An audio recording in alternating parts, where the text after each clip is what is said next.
Bonjour, je fais cette vidéo de la voiture là où j'attends pour quelques heures en fin de compte Michel qui est en train de passer des examens à l'hôpital.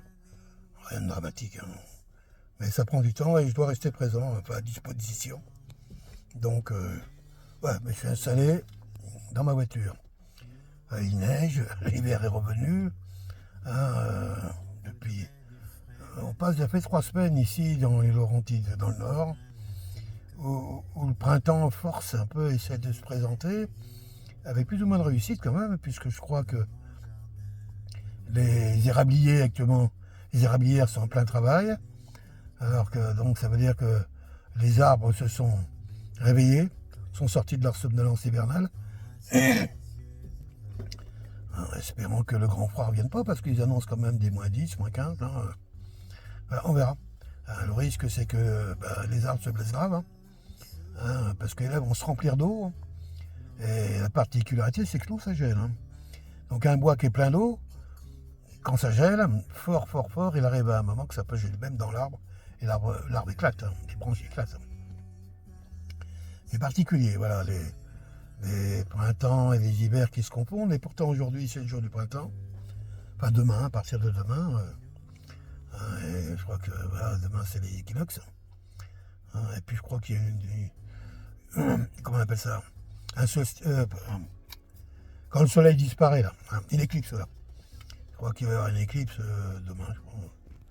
Bon, de toute façon, ici, couvert comme c'est couvert, de toute façon, ça risquera pas de changer grand-chose. Mais je crois qu'il y a des endroits, ils vont vouloir regarder ça. C'est vrai que c'est spectaculaire, les éclipses. Moi, j'ai assisté ça plusieurs fois dans ma vie, bien sûr. Mais ce qui m'a le plus étonné, c'est quand même la température, tout d'un coup. Quand le soleil n'est plus là, tout de suite, on sent nettement que ça chute en température à une vitesse grand V. Donc on imagine ce que c'est que l'hiver nucléaire. C'est la même chose, mais pendant 3 ans. En 3 ans, il n'y a plus de soleil, donc tout refroidit, donc tout gèle, bon bref. Puis après, quand il revient, tout se met à pleuvoir. Enfin bref, ça n'arrivera pas. Et pourtant, c'est un peu le sujet quand même de cette vidéo, c'est toutes ces informations qu'on suit plus ou moins du que de l'œil, mais quand même, malgré tout. Quand je vois l'autre fou furieux là, qui veut à tout prix déclarer, il veut faire sa guerre pour pouvoir rester en place en tant que...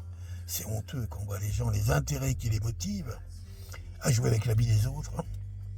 Comment on peut avoir du respect pour de tels individus, quoi. Peur. Dire que j'ai peur, oui et non, oui et non, oui et non. Si j'y réfléchis, je me rapproche un peu, regarde l'info un peu plus près. Si je pense aux miens qui sont en France, les jeunes que je connais, là, je dis quand même pas envoyer ces gamins, la conscription, et puis on a oublié quand même de dire le nombre de morts qu'il va y avoir, c'est une boucherie. L'autre il parle d'envoyer 20 000 soldats, sur 20 000, il y en a 15 000 qui vont mourir. Et puis pas dans 6 mois, tout de suite. C'est de l'assassinat pur et simple. Et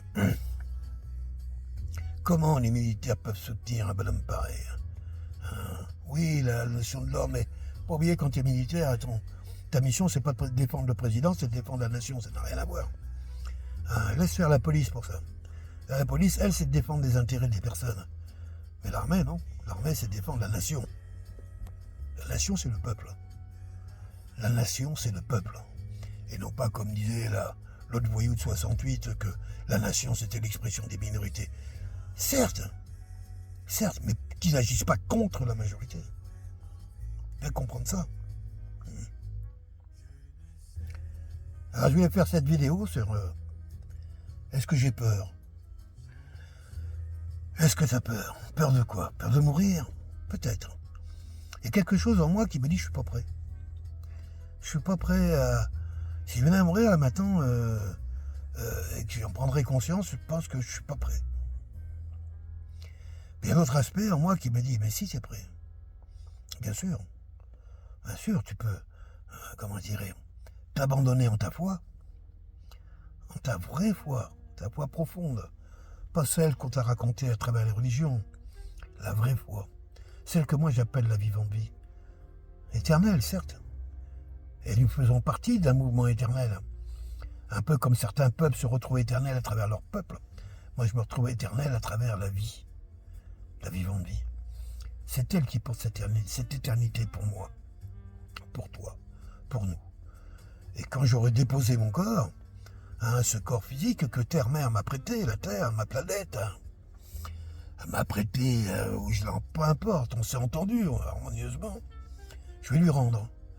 Et j'aimerais lui rendre mon corps avec ce corps et le temps de récompenser aussi tous les petits êtres qui travaillent à la dégradation des matières.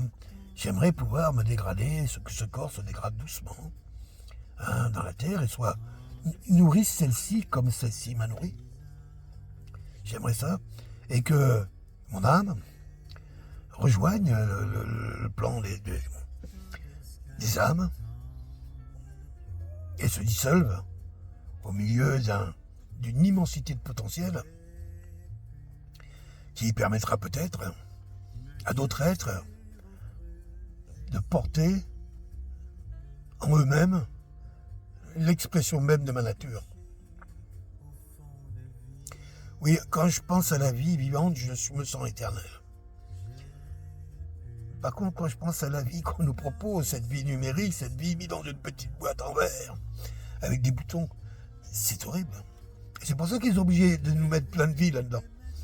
T'as 7 vies, t'as 10 vies, t'as 12 vies, il y en a autant qu'ils en ont besoin, quoi.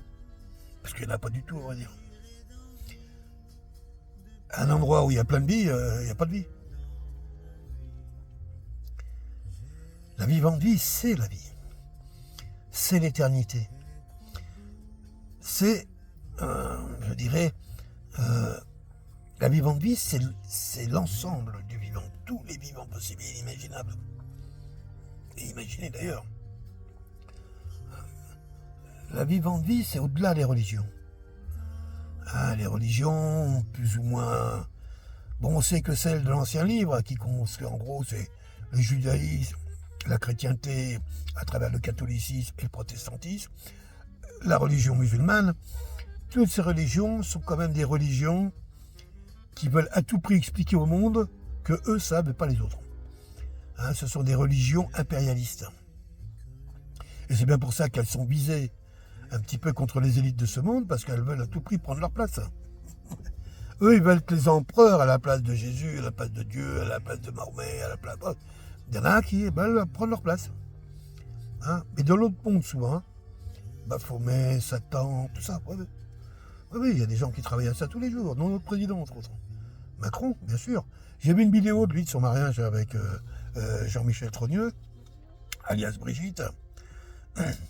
Sur la table, il y a un moment, comme gâteau de mariage, il y a un Baphomet en flamme qui prend feu, avec 2 énormes feux derrière. Et ils sont là. Ils ont convoqué le diable, avec plein d'invités, donc c'est pas tout seul, dans leur cérémonie de mariage. Ça nous dit tout de suite à qui on a affaire. Mais si on a été mettre ce petit intrigant là, qui n'a pas de talent d'ailleurs, mais qui est méchant comme une teigne, mais qui n'a pas de talent. Là, c'est juste parce qu'il a la capacité. C'est un communicant, c'est un communicant physique. Les vieux l'aiment bien, mais très vieux, dans le monde des affaires. Il y a un côté, une manière de les charmer. Moi, je parle des vieux milliardaires. Pas moi. Non, moi, je peux pas le blairer. Alors, pas du tout. Je lui trouve aucune qualité. Si c'était sa haine, sa méchanceté, peut-être quelque part... Oui. Il a les qualités, comment je dirais, de son emploi. C'est-à-dire que pour avoir gardé la place, quand même, malgré tout, on la donne pas au premier convenu, quand même. Je pense que si on a fait ça pour ce couple, c'est que ce couple a démontré des qualités particulières qu'on est en train de découvrir tout ça. Et il est bien possible que ce soit le plus vieux des deux qui commande, et qui se trouve derrière et pas devant. Mais bon, voilà, c'est... Bon, la vidéo, c'est la peur. Alors, est-ce qu'il me fait peur, le petit, là? D'un côté, je me dis, il n'osera pas. Et puis de l'autre côté, je me dis, il est tellement con il peut aller juste un petit peu trop loin. Juste un petit peu trop loin, et croyant que le monde entier va rattraper ses bévues. Pas sûr. Je crois que quoi qu'il arrive à la France cette temps-ci, oui, c'est vrai que l'autre, il a les têtes nucléaires. Il a quand même de quoi faire peur aux Russes. C'est vrai. Mais 290 têtes nucléaires, même si toutes elles touchent une cible, en face c'est 5000, 6000. C'est-à-dire que on n'imagine même pas. Mon pays disparaît. Il n'y a plus une ville debout, plus de seule, plus rien, que dalle. Et ça en 5 secondes.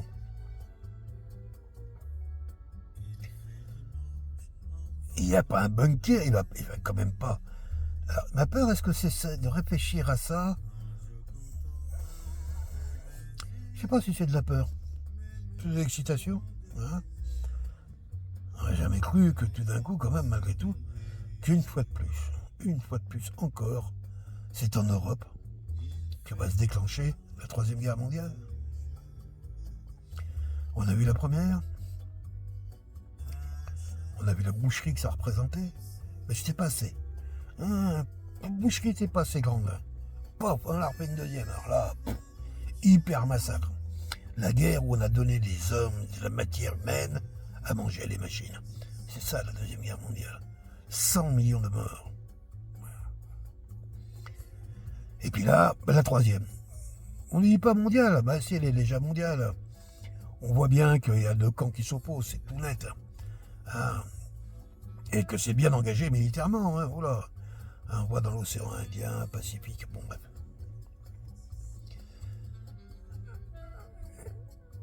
Qu'est-ce qui peut arriver à travers tout ça? Parce que, où justement ce système arrive à surfer de façon assez confortable, c'est parce que nous, les gens du peuple, on est nombreux à croire que quelque part, il était nécessaire de réinventer notre monde. Il était nécessaire de revenir à... Il y a plein de gens qui sont convaincus qu'on est trop nombreux sur Terre. Qui t'a dit ça? Moi, pour avoir beaucoup voyagé quand même, j'ai surtout vu des déserts dans le monde, sur Terre, et puis des concentrations urbaines, humaines. Dire qu'on est trop, il est possible qu'il y a trop de monde dans les villes, ça c'est ça paraît carrément évident. Hein. Les villes, alors évidemment, des villes populaires, hein, parce que dans les quartiers, hein, c'est pas pareil, hein, d'accord? Moi je crois qu'on n'est pas nullement trop nombreux. On est mal répartis. Hein, il y a trop d'hommes à des endroits, et les endroits où il n'y en a pas du tout. Hein, il y a des endroits où la graisse, le naturel, avait des forces incroyables, et d'autres endroits, on le sublime, on le laisse vivre. Hein, c'est ça la réalité. Moi je sens qu'il faut que le monde se ressaisisse, qu'on retrouve des valeurs universelles, hein, comme la vivante vie par exemple. C'est une vraie valeur. Et d'essayer de ne pas imposer à nos petits-enfants, à nos arrière-petits-enfants, le cauchemar d'une Troisième Guerre mondiale. Parce que c'est toute leur génération qui sera sacrifiée, et celle de leurs enfants, pour peut-être déboucher dans un monde où on n'aura même plus le droit d'exister. Alors moi je prie à l'équilibre naturel, l'équilibre de notre planète, Terre. Elle a toujours été là. Lorsque quelque part on la brasse trop d'un côté, elle se rééquilibre toute seule. Que les énergies des êtres humains sont tellement intenses qu'il n'est pas impossible que tout d'un coup 4, 5, 6 gros volcans à travers la planète se mettent en marche. Il n'en faut pas plus. Il n'en faut pas plus que ça quand on sait qu'il y a plus de 20 000 volcans potentiels sur Terre. 5 ou 6 suffiraient déjà à rebattre la totalité des cartes. Des volcans destructeurs, générant des raz-de-marée gigantesques. Enfin bref, on peut imaginer que notre planète est capable de se resetter toute seule. Et nous, oui, nous les peuples, c'est vrai, on sera condamnés. Mais peut-être qu'on donnera à nos enfants, pas une terre d'esclaves, mais une terre de promesses, de liberté. Une terre à nouveau à conquérir, mais avec amour, avec respect, avec intelligence, et non pas avec brutalité, avec envie, avec matérialisme. Revenir sur une terre où le premier des métiers de l'homme est avant tout de se nourrir, de nourrir ses voisins. Redonner la place première aux paysans, et non pas aux agriculteurs, qui payent aujourd'hui le coût de leurs grosses machines, de leurs gros joujoux électroniques. Là. Hein, tout ça pour avoir accepté d'être entré dans un monde de subventions, alors qu'à l'époque, il y a eu des grosses manifestations pour lutter contre la PAC et tout. Moi, je me rappelle très bien de tout ça. Hein, avec José Bové, tout ça.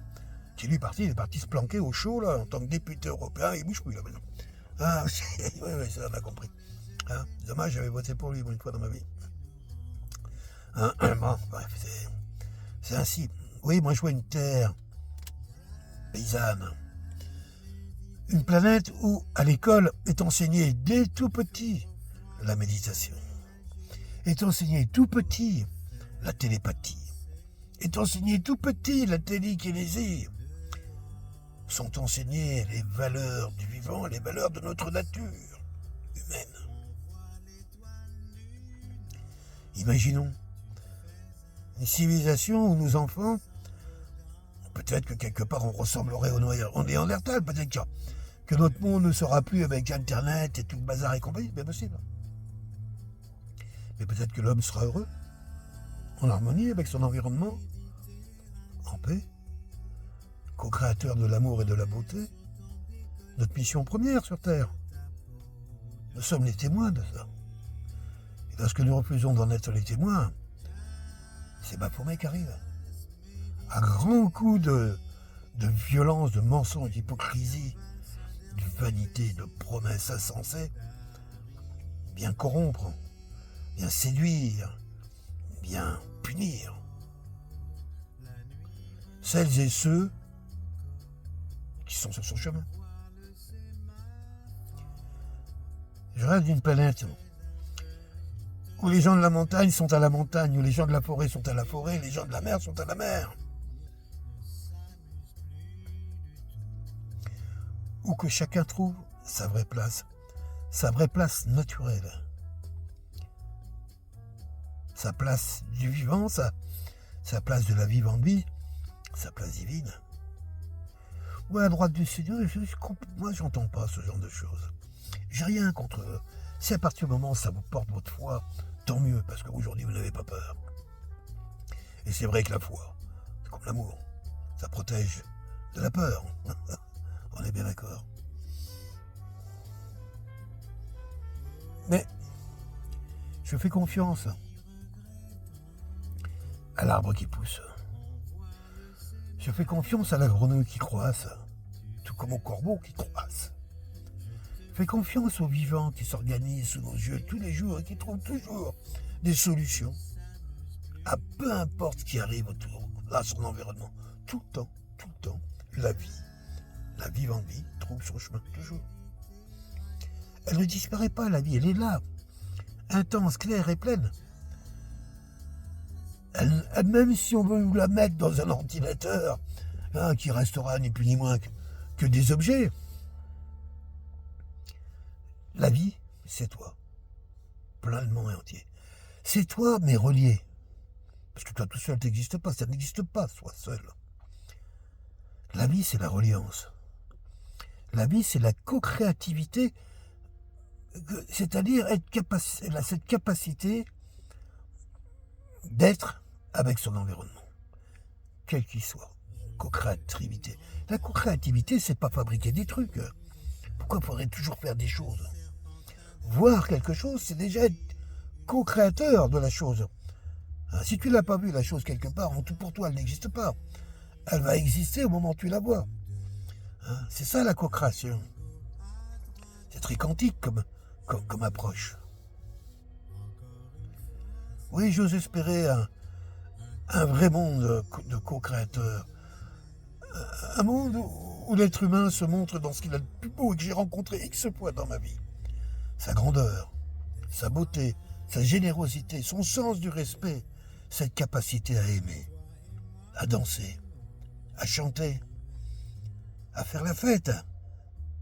C'est extraordinaire comment les êtres humains sont beaux lorsqu'ils sont libres, lorsqu'ils sont aimants et éduqués.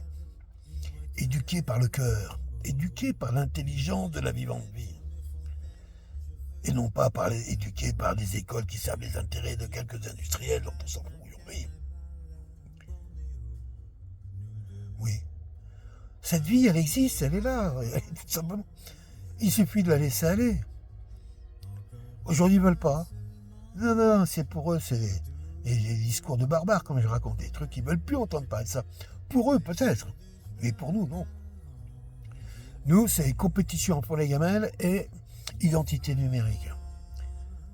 Est-ce que moi, les vieux comme moi, on va pouvoir nous mettre dans une boîte d'identité numérique? Est-ce qu'ils ont le sentiment que quelque part on va pouvoir s'identifier à ça, ou ça va être que de la coercition? J'ai bien peur que ça soit que de la coercition. C'est-à-dire, si tu fais pas ça, t'auras pas ça. Et puis si tu continues, on va t'enlever ça. Et puis encore, eh ben on va finir par te punir, t'agresser. Et on te dira à la fin que c'est quand même ton libre choix d'avoir fait la chose.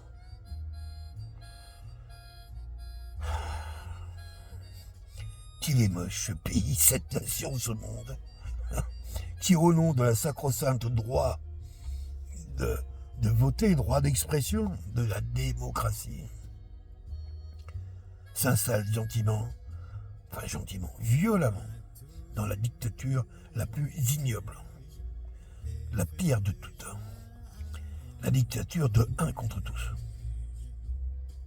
C'est ça ce monde que des élites ont inventé pour nous, pour mes petits-enfants, pour mes enfants, pour les enfants, pour les petits-enfants, pour l'avenir. Alors, est-ce que ça me fait peur, ça? Pas vraiment, parce que quand je vous parle de la vivante vie, il n'y a plus rien qui me touche. Je m'installe tranquillement.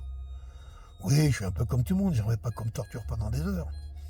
Je dis pas le contraire, mais en plus, ça ne nous appartient même pas.